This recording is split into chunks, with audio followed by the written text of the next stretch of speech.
Hello friends, welcome to IQ Mentor. This is Tarun. Today we started once again our new session current affair live show. Today date is 2 अगस्त 2020 और लेकर के फिर से हम हाजिर हो गए हैं आज के परीक्षा के दृष्टिकोण से बहुत ही महत्वपूर्ण करंट अफेयर्स को। तो चलिए इसकी शुरुआत करते हैं। Now the first question is, मैं थोड़ा सा जूम कर दे रहा हूँ ताकि आप लोग को स्पष्ट समझ में आए। हाल ही में किस राज्य में ग्रीन एजी परियोजना शुरू की गई है? तो वो शुरू की गई है आपके मिजोरम में। देन नेक्स्ट, हाल ही में मुस्लिम महिला अधिकार दिवस कब मनाया गया था? तो 1 अगस्त मनाया गया। क्यों मनाया गया? क्योंकि आज ही के दिन ट्रिपल तलाक बिल पारित किया गया था।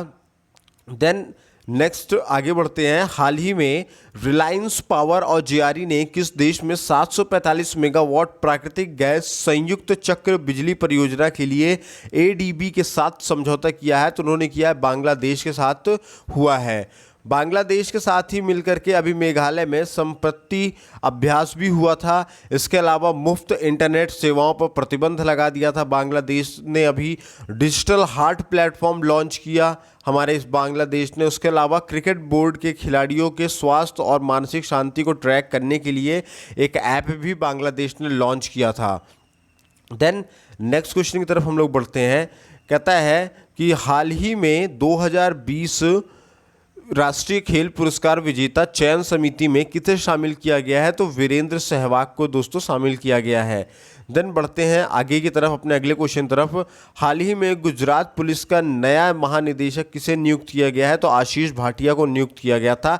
इसके अलावा अभी गुजरात में ही सोलर रूफटॉप इंस्टॉलेशन का काम स्टार्ट हुआ है और Gujarat police first in India to introduce the taser gun, और गुजरात पुलिस ही सबसे पहली ऐसी पुलिस है हमारे भारत की जिसने अभी टीजर गन को लॉन्च किया है या इंट्रोड्यूस किया है। सुलजाम सुफलाम जल संचय अभियान, ये भी गुजरात में ही शुरुआत किया गया है। सुजलाम सुफलाम जल संचय अभियान। उसके अलावा उम्बारे आंगनबाड़ी नामक एक अनूठी पहल भी ये गुजरात में इसकी शुरुआत की गई है। देन बढ़ते हैं दोस्तों आगे की तरफ। कहता है हाल ही में किस राज्य सरकार ने एक मास्क अनेक जिंदगी नामक जागरूकता अभियान शुरू करने की घोषणा की है? तो वो मध्य प्रदेश ने शुरू किया दोस्तों। इसके अलावा मध्य प्रदेश ने अभी कुशल श्रमिकों के लिए रोजगार सेतु योजना भी प्रारंभ किया था। इसके अलावा जीवन शक्ति योजना भी उन्होंने प्रारंभ किया, जिसमें जीवन शक्ति योजना के तहत जो मध्य प्रदेश की महिलाएं हैं वो मास्क बनाएंगी और मास्क को 11 रुपये की दर से मध्य प्रदेश सरकार को बेच सकेंगे। इसके अलावा मध्य सरकार ने दोस्तों स्टूडेंट्स के लिए टॉप पेरेंट ऐप एक उन्होंने डेवलप किया है। इसके अलावा मध्य प्रदेश ने अपने एक उमरिया जिले में एक संकल्प योजना की शुरुआत की है। ये जो संकल्प योजना उन्होंने बनाई है ये बुजुर्गों की सहायता प्रदान करने के लिए है। और सबसे खराब शिशु मृत्यु दर भी अभी हाल ही में मध्य प्रदेश में ही देखी गई थी। देन दोस्तों बढ़ते हैं हम आगे की तरफ। क्वेश्चन नंबर नेक्स्ट हमारा कहता है कि हाल ही में राज्यसभा की आचार समिति के अध्यक्ष के रूप में किसे नियुक्त किया गया है? तो उनका नाम है शिव प्रताप शुक्ला। देन आगे बढ़ते हैं दोस्तों। नेक्स्ट कहता है हाल ही में भारत सरकार ने किस देश को कलर टेलीविज़न आयात पर रोक लगा दी है? तो वो चाइना पे रोक लगाई है दोस्तों। इसके अलावा चाइना में कुछ समय पहले 59 चीनी ऐप को उन्होंने बैन कर दिया था। उसके बाद में 47th चाइनीज़ एप्लीकेशन को उन्होंने बैन कर दिया था, प्रतिबंध लगा दिया था। तो इतने एप्लीकेशंस पे बैन लगाया गया। उसके अलावा अभी रिसेंटली चाइना के जो कलर टेलीविज़न आ रहे थे उस पर भी बैन लग चुका है पूर्ण रूप से।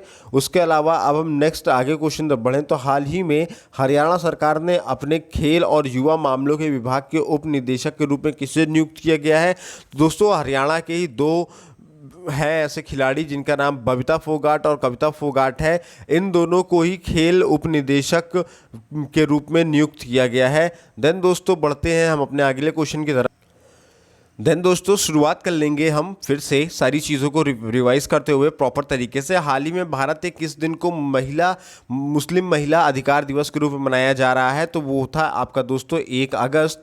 क्यों मनाया जा रहा था? क्योंकि महत्वपूर्ण बिंदु ये था कि ट्रिपल तलाक को अपराध घोषित करने वाले कानून की पहली वर्षगांठ के अवसर पर उस दिन को देश भर में मुस्लिम महिला अधिकार दिवस के रूप में घोषित किया गया और ट्रिपल तलाक विधेयक को लोकसभा में 25 जुलाई को पारित किया गया था।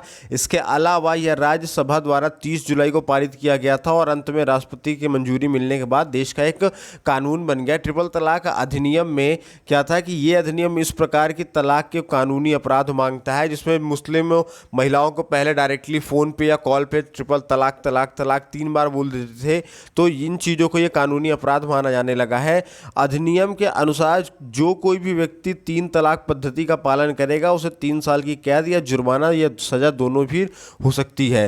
देन नेक्स्ट हमारा कहता है कि हाल ही में जनजातीय कार्य मंत्रालय यानी कि MOTA को कौन सा अवार्ड मिला है, तो स्कॉच गोल्ड अवार्ड उनको मिला है।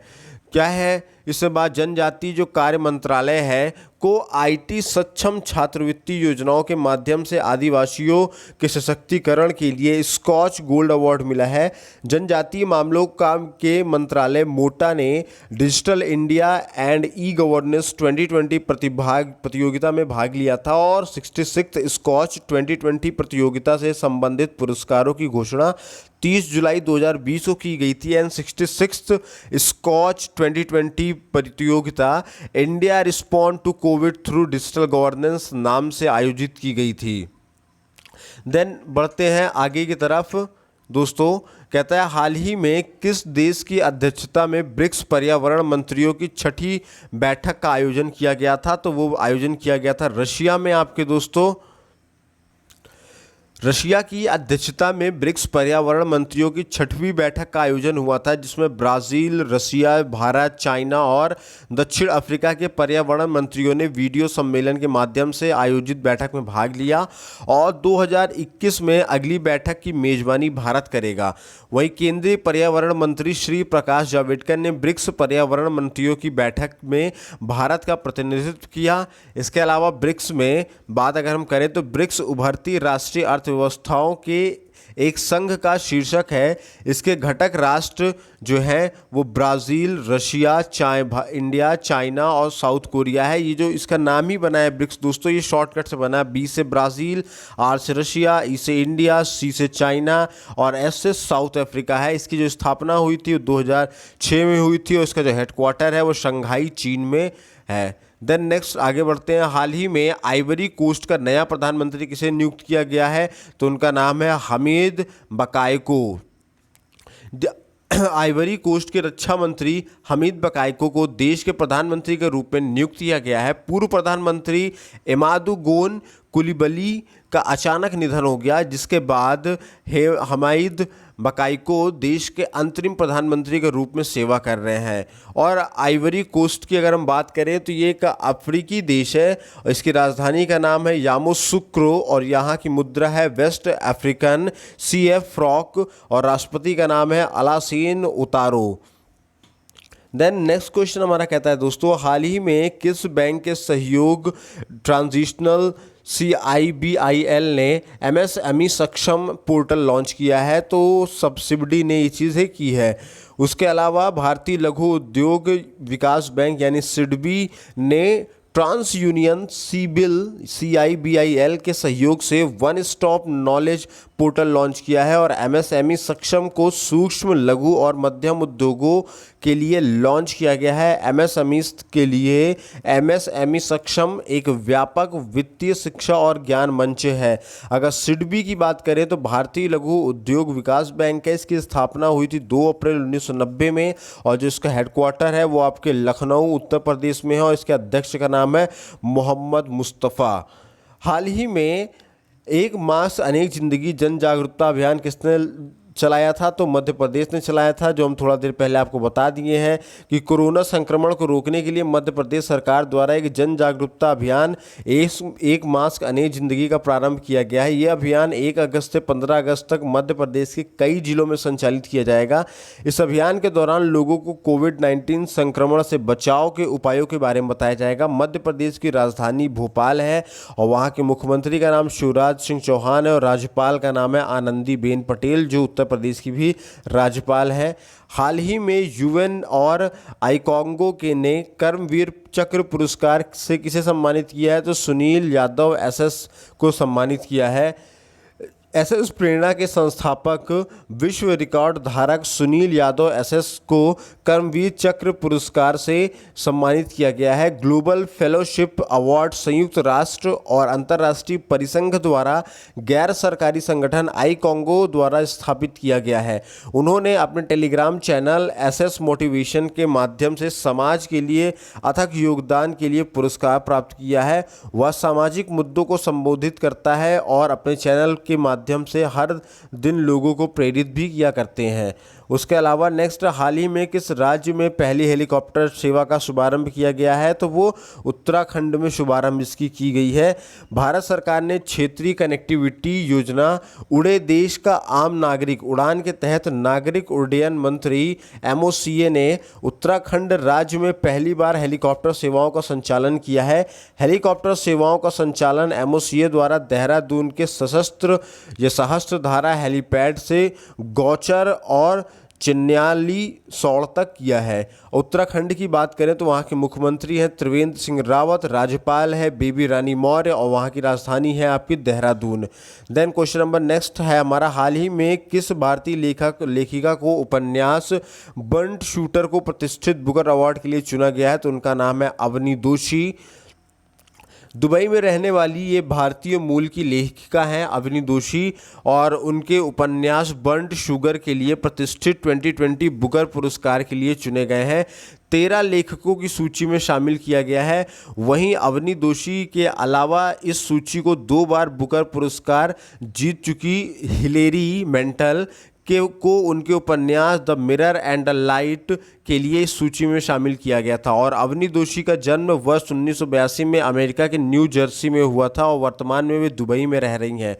बुकर पुरस्कार किसी विशिष्ट वर्ष के सर्वोत्तम अंग्रेजी उपन्यास को दिया जाता है जिसका प्रकाशन यूनाइटेड किंगडम या आयरलैंड में होता है। इस पुरस्कार की शुरुआत वर्ष 1969 में अंग्रेजी में प्रकाशित उपन्यासों को प्रोत्साहित करने के उद्देश्य से किया गया था।